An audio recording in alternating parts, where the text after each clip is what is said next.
I'd like to teach you today a few things I learned from Marlon Sanders, and it's just stuff that you listen to and you go, this is really good. So the first thing he says, how do you deal with change in your industry, right? He's in the money making or internet marketing niche, maybe you're in the self-improvement. He says, well, there's change radical change in the market, it creates opportunities. And if you got your finger on the pulse of the market, instead of being afraid of the change, just look at what the market wants and integrate these things into your products.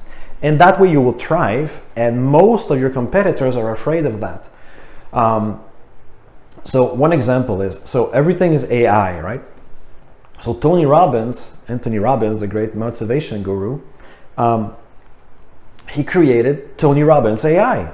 So for $100 per month, you have Tony Robbins on your phone, and he tells you that he acknowledged you and you should take a small step today to change your life. So that's one.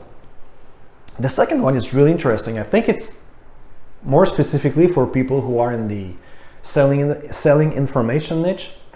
He says he calls it the line 50-50. So he says you have to spend 50% of your time learning new things, but 50% of your time being a promoter or a producer, right? It means you cannot just learn about making money online. You have to create things, a sales letter, a product, get your feet wet, right? It's the same thing in energy medicine or self-improvement. It's good to go to webinars, to seminars, but are you applying it in your life? And the last thing he said that I found really interesting is, I sell what I consume. Ooh, this is really good. I sell what I consume. For example, this week I did a one-on-one session with an energy healer, and that was the first time I did this in many years. And I learned some fascinating things.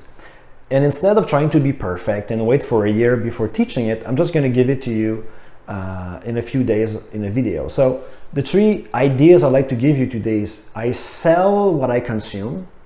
Whatever books or seminars, just teach it or sell it. You don't have to be perfect. When there's disruption in the market, it creates new opportunities, and if you take these new ones and put them in your offers, then you're at an advantage versus being at a disadvantage. And the last one is the 50-50 rule. I can learn 50% of the time, but I also have to produce. If you want to make money, right? Create products, create course, and so I hope it helps.